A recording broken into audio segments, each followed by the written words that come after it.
அது இந்தியாவில் 2 முறை தடை செய்தார்கள். அந்த இயக்கத்திற்கு நூற்றாண்டிற்கு நான் வரமாட்டேன் என்று அவர்கள் சொன்னார்கள். அதுவும் இதை போன்ற பல்வேறு காரணங்களுக்காக ஒரு சுப்ரீம் கோர்ட் ஜட்ஜை அவமரியாதை செய்திருக்கிறது. மிகவும் கேவலமான ஒரு அன்டெமோக்ராட்டிக் செயல். உலக நாடுகள் இந்தியாவை ஒரு மிகப்பெரிய டெமோக்ராட்டிக் கண்ட்ரி என்று ஆச்சரியத்தோடு பாராட்டிக் கொண்டிருக்கின்ற நேரத்தில் on the name of caste there should not be any discrimination. The act made by Rakesh Kishore, a 71 years old advocate, throwing the issues on the Supreme Court judge is illegal. It is a savage activity. It is a nomadic activity. It should not be continued. இந்த கொடூரமான வன் செயல் தொடரக்கூடாது. இது தவறான முன்னுதாரணமாகிவிடும். ஆகவே இதை கண்டித்து தலித் இயக்கங்கள் மாத்திரமல்ல, அனைத்து கட்சிகளும் பொதுமக்களும் சமாதானத்தை விரும்புகின்ற இந்தியாவில் வாழ்கின்ற பல்வேறு மொழியை சேர்ந்தவர்கள், பல்வேறு மதத்தை சேர்ந்தவர்கள், பல்வேறு இனத்தில் இருப்பவர்கள் அனைவரும் கூட இந்த நிகழ்ச்சியை கண்டிக்கிறார்கள்.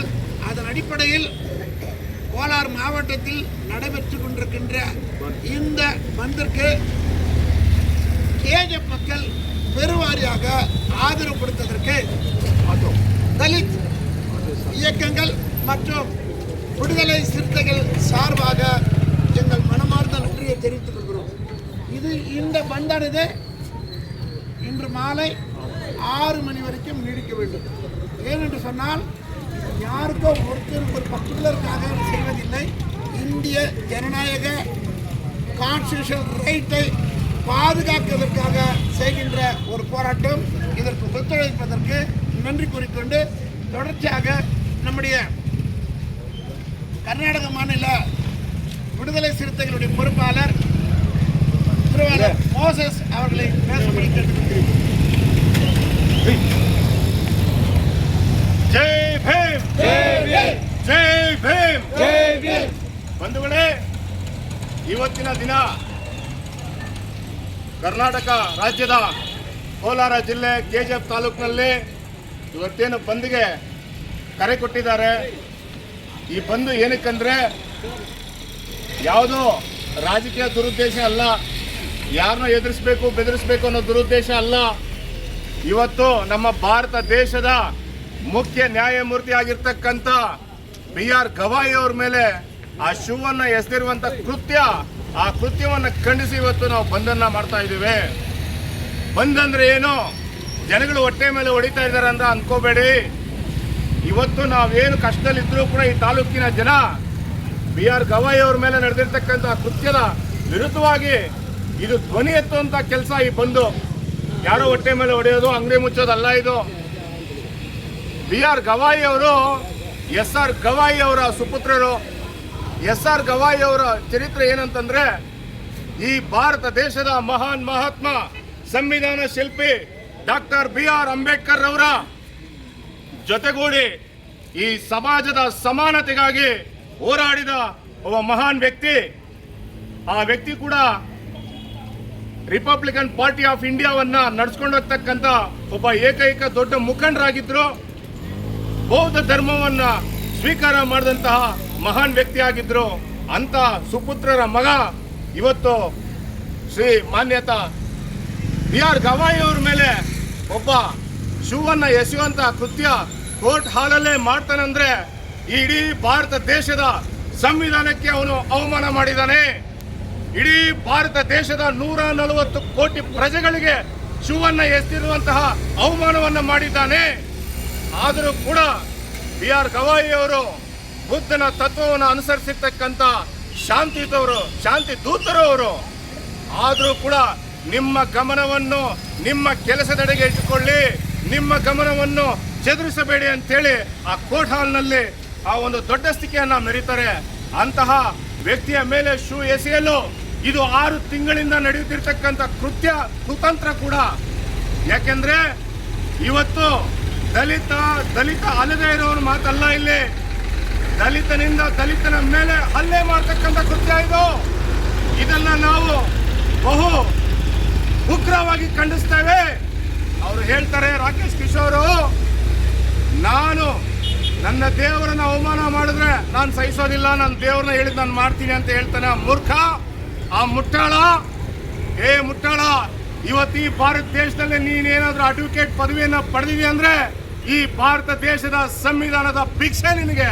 ಅದನ್ನ ತಿಳ್ಕೊಂಡು ಮಾತಾಡ್ಬೇಕು ನೀನು. ನಮಗೂ ಒಬ್ಬ ದೇವರಿದ್ದಾರೆ, ಮಹಾನ್ ಮಹಾತ್ಮ ಗೌತಮ ಬುದ್ಧರಿಂದ ಹಿಡಿದು ಡಾಕ್ಟರ್ ಬಾಬಾ ಸಾಹೇಬ್ ಅಂಬೇಡ್ಕರ್ ವರೆಗೂ ನಮ್ಮೆಲ್ಲ ಪೂರ್ವಿಕರು ಅವರು ಹಾಕಿಕೊಟ್ಟಿರ್ತಕ್ಕಂಥ ಹಾದಿಯಲ್ಲಿ ಬರ್ತಾ ಇದ್ವಿ. ಇವರೆಲ್ಲರೂ ನಮಗೆ ದೇವರೇ. ಒಂದಾನೊಂದು ಕಾಲದಲ್ಲಿ ಈ ಭಾರತ ದೇಶದಲ್ಲಿ ಮಹಾನ್ ಮಹಾತ್ಮರಾದಂತಹ ಜ್ಯೋತಿಬಾ ಫುಲೆ ಅವರನ್ನ, ಅವರ ಶ್ರೀಮತಿ ಸಾವಿತ್ರಿಬಾಯಿ ಫುಲೆ ಅವರಿಗೆ ಶಿಕ್ಷಣ ಹೇಳ್ಕೊಡ್ಲು, ಶಿಕ್ಷಣ ಪಾಠ ಮಾಡಲು ಹೊರಗಡೆ ಹೋದ್ರೆ ಅವಮಾನ ಮಾಡಿದಂತಹ ದುಷ್ಟರು ನೀವು. ಇವತ್ತು ಮಹಿಳೆಯರು ಏನಾದ್ರೂ ಶಿಕ್ಷಕರಾಗಿದ್ದಾರೆ, ಈ ರೀತಿ ಹೋರಾಟ ಮಾಡ್ತಾ ಇದ್ದಾರೆ, ಆ ರೀತಿ ಯೂನಿಫಾರ್ಮ್ ಹಾಕೊಂಡು ಒಂದು ಜಾಬ್ ಅಲ್ಲಿ ಇದ್ದಾರೆ ಅಂದ್ರೆ ತಾಯಿ ಸಾವಿತ್ರಿಬಾಯಿ ಫುಲೆ ಅವರ ಕೊಡುಗೆ ಅನ್ನೋದನ್ನ ಮರಿಬಾರ್ದು ನೀನು. ಇಂಥ ಅವಮಾನ ಮಾಡಿರೋ ಈ ಹೇಡಿಯನ್ನ ಇನ್ನು ಈ ಸರ್ಕಾರ ಬಂಧಿಸದೇ ಇರತಕ್ಕಂಥದ್ದು ಅವಮಾನ. ಆ ಸರ್ಕಾರಕ್ಕೆ ಧಿಕ್ಕಾರ ಇರಲಿ. ಇವತ್ತು ಚೀಫ್ ಜಸ್ಟಿಸ್ ಆಫ್ ಇಂಡಿಯಾಗೆ ಈ ಒಂದು ಘಟನೆ ನಡೆದಿದೆ ಅಂದ್ರೆ ಸಾಮಾನ್ಯ ಜನರ ಗತಿ ಏನೋ ಪಾಡು ಏನೋ ಅನ್ನೋದನ್ನ ನಾವು ಅರ್ಥಕೊಳ್ಬೇಕಾಗಿದೆ. ಬಂಧುಗಳೇ, ಈ ಒಂದು ಸಮಯದಲ್ಲಿ ನಾನು ಇನ್ನೂ ಒಂದು ಮಾತನ್ನ ಹೇಳಕ್ ಇಷ್ಟಪಡ್ತೀನಿ. ತಾವೆಲ್ಲರೂ ಏನನ್ನ ಓದಲ್ವೋ ಗೊತ್ತಿಲ್ಲ. ಬಾಬಾ ಸಾಹೇಬ್ ಅಂಬೇಡ್ಕರ್ ಅವರ ಸಂವಿಧಾನವನ್ನ ಪ್ರತಿಯೊಬ್ಬರು ಓದಬೇಕು.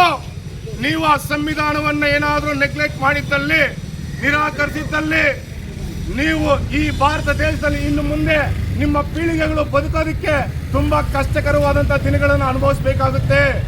ನಾವು ಅನ್ಕೊಂಡಿದೀವಿ ಆಗಸ್ಟ್ 15 ಸ್ವಾತಂತ್ರ್ಯ ದಿನಾಚರಣೆ ಅಂತೇಳಿ. ಆ ಬ್ರಿಟಿಷರು ಮಾತ್ರ ಭಾರತ ಬಿಟ್ಟು ಹೋಗಿರೋ ಸ್ವತಂತ್ರ ಅಲ್ಲ. ನಮ್ಮನ್ನು, ನಮ್ಮ ದೇಶದಲ್ಲಿ ನಮ್ಮವರೇ ನಮ್ಮನ್ನ ಕೀಳಾಗಿ ನಡೆಸ್ಕೊಂಡಂತ ಕೃತ್ಯಗಳು ಇನ್ನೂ ಅನೇಕ ಉದಾಹರಣೆಗಳು ಈ ಭಾರತ ದೇಶದಲ್ಲಿ ನಡೀತಾ ಇದೆ. ಎಲ್ಲಿದೆ ಸ್ವಾತಂತ್ರ್ಯ? ಎಲ್ಲಿದೆ ಸ್ವಾತಂತ್ರ್ಯ? ಯಾರಿಗೆ ಬಂತು ಆ ಸ್ವಾತಂತ್ರ್ಯ ಅನ್ನೋದನ್ನ ನಾವು ತಿಳ್ಕೊಳ್ಬೇಕಾಗಿದೆ.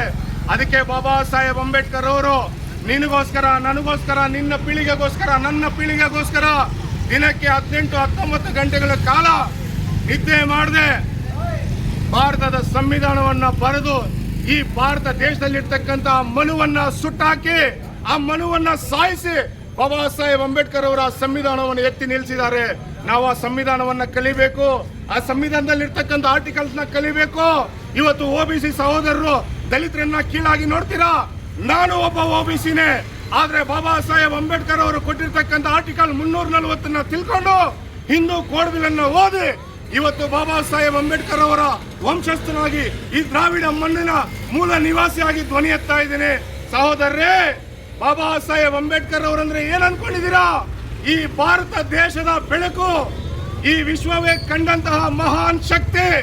ಅಂತಹ ಶಕ್ತಿಯುತ ವಂಶಾವಳಿಯ ನ್ಯಾಯಮೂರ್ತಿಗಳ ಮೇಲೆ ಇವರು ಶೂವನ್ನ ಎಸಿತಾರಂದ್ರೆ ಅವನನ್ನ ದೇಶ ದ್ರೋಹದ ಪ್ರಕರಣದಡಿ ಬಂಧಿಸಿ ಅವನನ್ನು ಈ ದೇಶದಿಂದ ಗಡೀಪಾರು ಮಾಡಬೇಕು.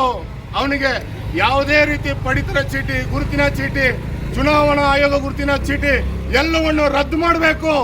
ಅವನ ಕುಟುಂಬವನ್ನೇ ಅವನು ಪಾಠ ಕಲಿಯೋವರೆಗೂ ಭಾರತ ದೇಶದ ಗಡಿಯಿಂದ ಆಚೆ ಇರಬೇಕು.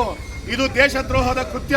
ನಾವು ಅನ್ಕೊಂಡಿದೀವಿ ಬಾಂಬ್ ಹಾಕಿದ್ರೆ ಭಯೋತ್ಪಾದಕ, ಕೊಲೆ ಮಾಡಿದ್ರೆ ಭಯೋತ್ಪಾದಕ ಅಂತ. ಅವೆಲ್ಲ ಒಂದ್ ಕಡೆ ಇರಲಿ. ಇವನು ಕೂಡ ಈ ಭಾರತ ದೇಶದ ಒಂದು ಭಯೋತ್ಪಾದಕ ಅಂತ ಹೇಳಲಿಕ್ಕೆ ನಾನು ಬಯಸ್ತೇನೆ. ಇವನನ್ನು ನಾವು ವಿರೋಧಿಸ್ತೇವೆ, ಇವನನ್ನು ನಾವು ಖಂಡಿಸ್ತೇವೆ. ಇನ್ನು ಮುಂದಿನ ದಿನಗಳಲ್ಲಿ ಸಂವಿಧಾನ ವಿರೋಧಿಗಳು, ಸಂವಿಧಾನವನ್ನು ವಿರೋಧ ಮಾಡೋರು ಯಾರೇ ಇರಲಿ ಅವರಿಗೆ ಧಿಕ್ಕಾರ, ಅವರಿಗೆ ಚೀಮಾರಿ ಅಂತ ಹೇಳಲಿಕ್ಕೆ ನಾನು ಬಯಸ್ತೀನಿ. ಜೈ ಭೀಮ್.